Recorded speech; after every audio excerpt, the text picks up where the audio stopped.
A slow Monday, playing for the love. I do not see your shadow as you step onto that platform, separating the musicians from empty tables in the room.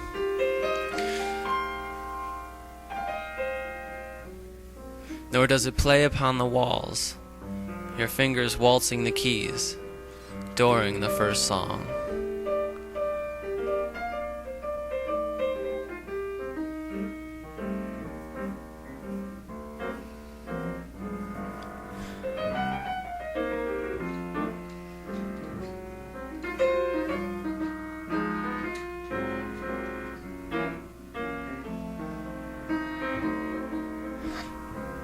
And as time goes on, jazz takes form and releases into the sensation of air and night, bringing us closer to that step of brilliance. While your music floats down to our hearts, embraces the aloneness, it is that texture, the exact haplessness, the divine jazz pianist.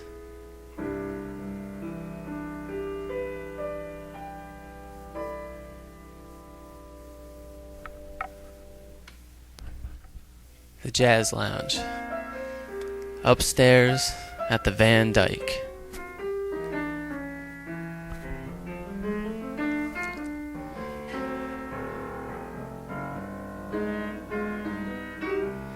It is the repercussions of jazz, hollowing lonely cognac air, mellows the soul. Melting candlelight, cozy tables nudged together, interior relativity sits and meanders the ear. A blind piano man touches love to the black and white through a romantic feel of space. A heavy-set cat waltzes belts up and down the bass.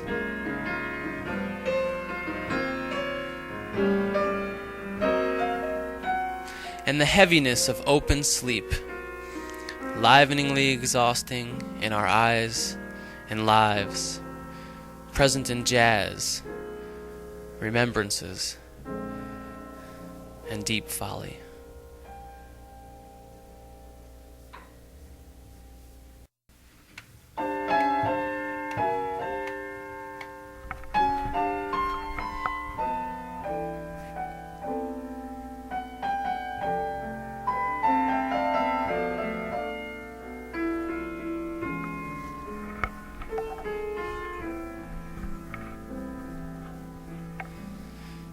The night I heard Shirley Horn.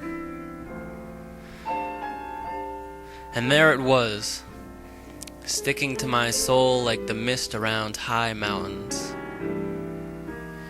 Meet me at the healing waters, she poured from her lungs, this lark from Denver. And the Rockies never sounded so full in voice.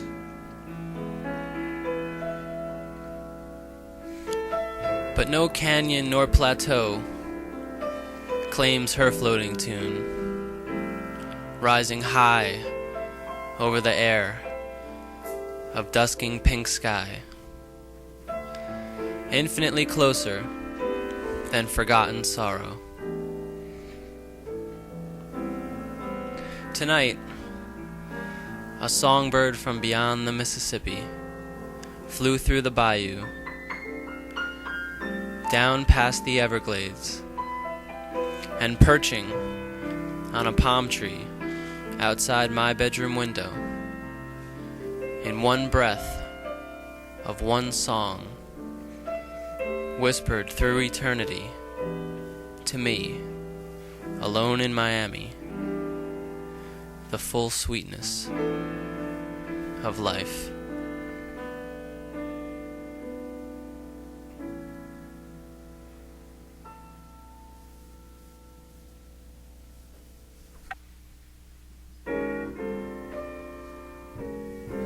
The Van Dyke, a jazz club. Mellow light, cozy tables, oak bar, padded stools, 20-year cognacs, vintage ports, single malts, Merlots, Chardonnays, extra dry martinis, and champagne. Glowing white candles, glass ashtrays, cigars, ceiling fans, swirling smoke, snare drum, sax, bass, piano, jazz.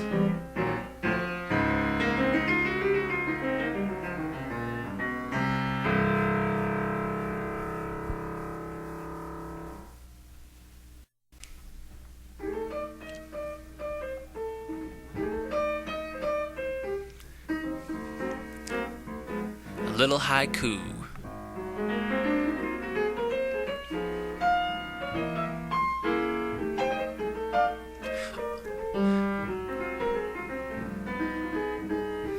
All that jazz crashes over my calm sea, like tourist surfers paddling into my break, the endless sea, whose waves cast nets over Poseidon's thieves. And stress lunacy has once again sucked my ego into an undertow of duality.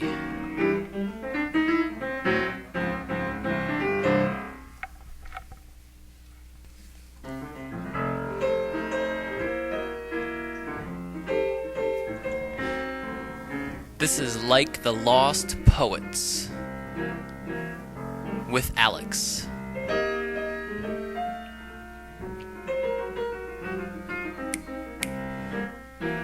No 2 feet or mind waltz mindlessly, mindfully free, maybe.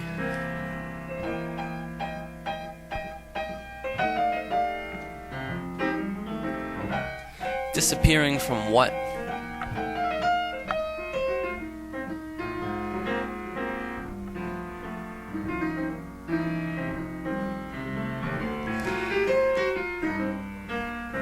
In jazz bars, the root is not people, but jazz.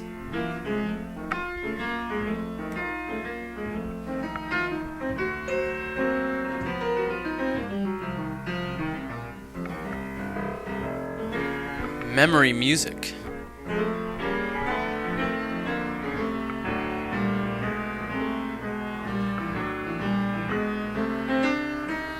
In eternity, the root is not time, but space.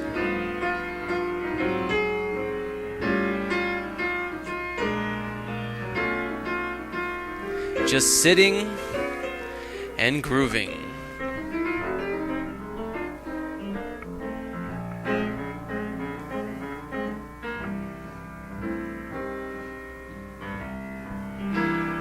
That's where mindful waltzing comes into place. Or out of. True jazz floats through space, and those who waltz, eyes closed, feel the rhythm in darkness.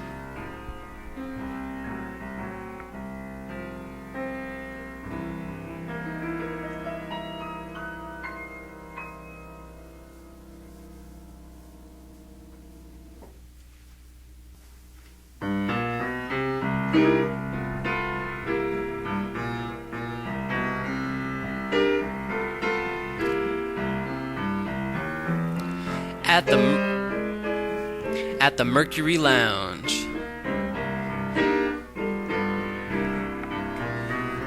Breakbeat poem number 2. Look down, look up, look in between, and you shall see.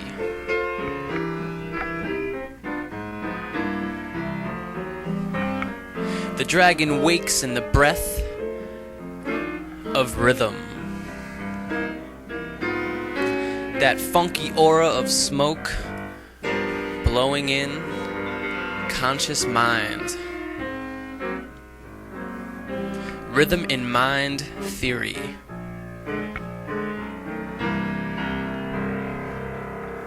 Creation explodes.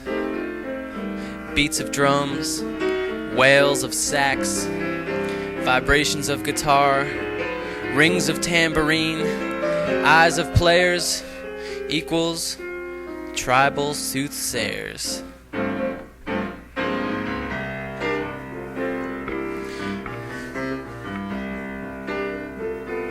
Audience hears what no time exists inside. Funky rhythm reality. Caressing me through corduroy and thermal sleeves. Because every cloth the dragon can burn. See right through.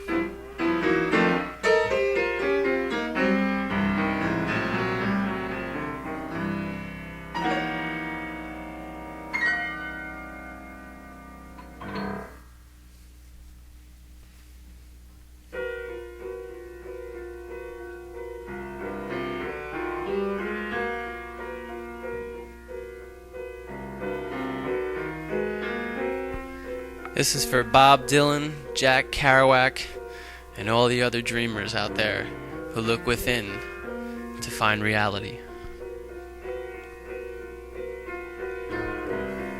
Humble man.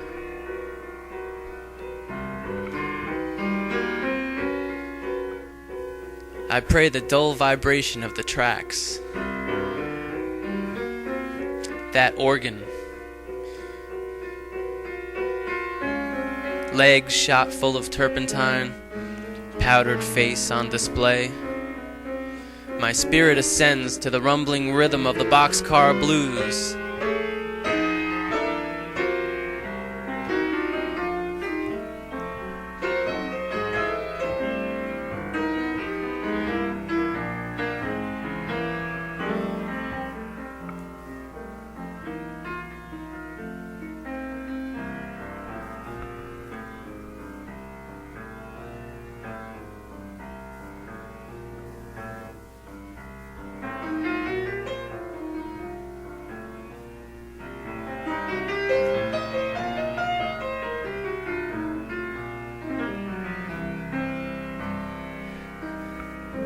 That's just a dream, I think.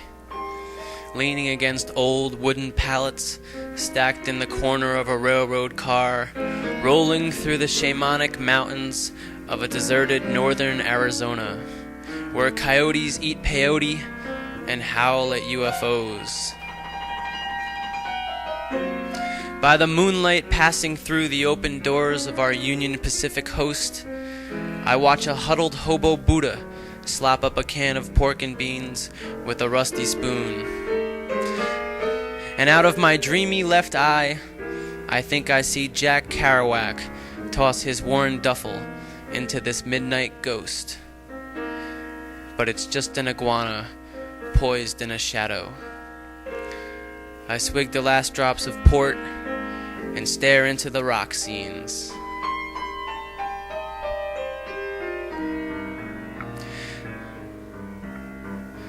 Awake to a reality thumping. A yard guard jabs my ribs with his nightstick. Welcome to Escondido, he says. I squint into the desert sun.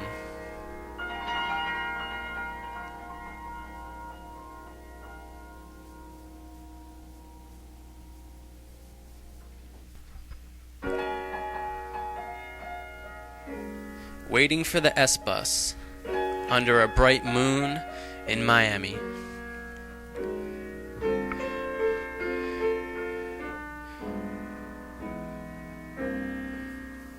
Behind my eyes, cars drive by. Horizontal light streaks. Goodbye. Night cascades into eternity.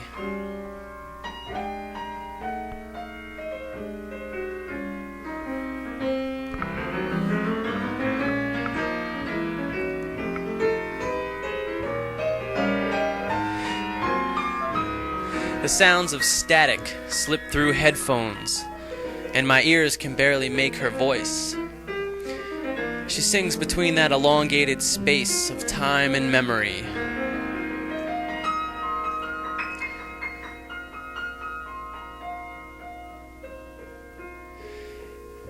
The S pulls up, shuttles her away, leaving me alone in the motion of one invisible, ever-writing pen.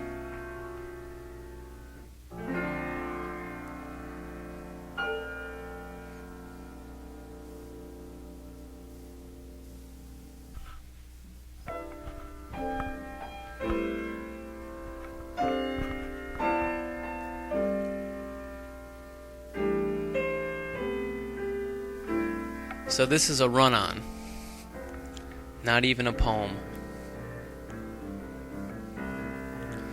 I'm writing in this Starbucks down past the Glebe, which is the trendy section of Ottawa, when one of the guys working asks me if I want a sandwich, because they're going to throw them away. There's about 8 of them, so I grab a turkey and head out to my bike. But just as I unlock my bike, I get this idea to feed the homeless people with the rest of those sandwiches. So I go back to the door, but it's already locked, and the guys are in the back. So I start riding home, but now I'm inspired, so I have to do something. My idealism's in overdrive. So I say to myself, I'll give away my sandwich, because hey, it was free anyway. But that's not enough. I start pedaling faster when I realize I have a fresh loaf of bread at home. I'll make peanut butter and jelly sandwiches. Did I mention it's Thanksgiving? I get home at around 11:30 and make 3 peanut butter and jelly sandwiches, wrap them each in tin foil, take them along with the turkey, and throw them in my backpack. But I don't feel that's enough, so I make one more, 5 sandwiches, and I feel good. I ride down Elgin and past the spot where I always see this one guy and his dog, but they're not there. I go up to Bank, which usually has some homeless, but nothing. It's now around midnight, so I say to myself, pedal downtown by the market. The bars should be busy, and there's probably some homeless hanging around there trying to bum some change. I get there, and I don't see anyone, but girls dressed in tight pants and little tops and buff guys walking around with their cold nipples showing through lycra meathead shirts. Then I see a pretty Hispanic prostitute on the corner, but she probably doesn't want a sandwich. I pedal around for a little longer, and it's now past midnight, and I'm pretty cold on my bike, but I'm still industrious, buzzing with the adrenaline heaven sends its workers. I can feed the homeless, 5 to be exact, and damn it, I'm going to. I pedal around a little more, but there's just lots of drunk kids yelling and hooking up. Then I ride past these 3 guys, and they say, "Buddy, can you spare a joint?" I say, "Sorry, got nothing," and keep pedaling. But I turn around and ride up to them. I ask them if they're hungry. They say yes. I say, "Well, since it's Thanksgiving and all, I've got some sandwiches for you." The one guy says, "Turkey?" I say, "I've got 1 turkey and the rest peanut butter and jelly." The one guy grabs the turkey and the other guys go, "Aw, I wanted that one." I hand the other guys peanut butter and jelly, and the one guy goes, "I'll save this for later. We just smoked a joint and I don't think I want to kill my buzz." And I say, "Okay, whatever." They say, "God bless you, brother." I say, "Peace out," hold up 2 fingers and pedal away. I stop at a traffic light, and I wonder if they are truly homeless, or just some dirty stone guys jonesing for food. And then I think, what's the difference? It was a connection. And if they're not homeless, does that mean they don't deserve my bread? But when you're saving the world, you want to save the right ones, if you know what I mean. But who are the right ones? I probably need to be saved too.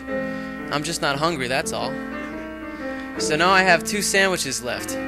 So I ride back to Elgin, where this homeless woman always sits on a blanket with a hat in her hand for monetary donations. She's probably the most recognizable homeless person in Ottawa, a permanent fixture of vagrancy spotting the nation's capital. I ask her if she's hungry because I've got some sandwiches. She smiles at me and says she doesn't take food from strangers. And I think, doesn't she know I'm an angel? I ask her why not. She smiles again and says, think about it. I say okay and pedal away. And I do think about it. And the only thing I can come up with is that maybe she thinks someone will poison her. Or maybe we already have. Maybe she's seen me pedal by her about 30 times since I moved here. Maybe she knows I poisoned her 30 times already. I bet she has good eyes. Then I start thinking if I and everyone else with a home have lost our sight. What if I'm blind? I have 2 sandwiches left, goddammit, and I can't see any homeless people. Maybe they all found homes since yesterday. Maybe I lost my sight in the dark. I'm probably pedaling right by them. I just can't see them. Huddled in the dark, in the alleys, on steps and stoops, park benches, or just standing there with bags in their hands. That's it, I'm blind. Then I actually do see a guy who might be homeless, but he's flailing his arms around and talking to himself on the sidewalk, and I think he might snap on me, so I don't offer him a sandwich. But maybe he's just asking God why I don't see him, or give him a sandwich. Maybe he already saw right through me. He has great eyesight. Now I'm getting desperate. How can I be a savior if I can't find anyone to save? But a few dope heads with the munchies. So I try Bank again, and then Elgin, but just more kids at more bars emptying out into more night. They're totally blind. At least I have some sight. But who am I kidding? I've got 2 sandwiches in my backpack and I'm pedaling home. I'm like Gandhi without India. I start thinking about why I couldn't find people to feed and why my vision's so bad and why people keep getting blinder and drunker. So I go home and unwrap one of the sandwiches, bite into it. It's pretty good. PB&J. Not as good as my mom used to make, but not bad for a partially blind man. I put the other sandwich in the fridge and tell myself I'll try to give it to someone tomorrow, during the day, when the light's better. Happy Thanksgiving.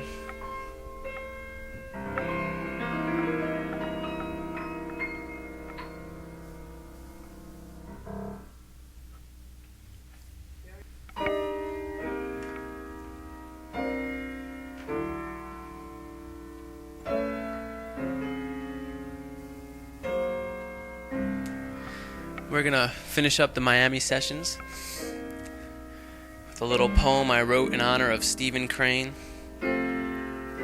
called A Poet's Soul Speaks. I am the perpetuator of time, risen from the ground in search of the sublime. A man of 4 seasons, death be the last, but for all eternity, that be just a laugh. In my cells is life, of everything, all at once, which in this dream of waking is the truth that I rejoice.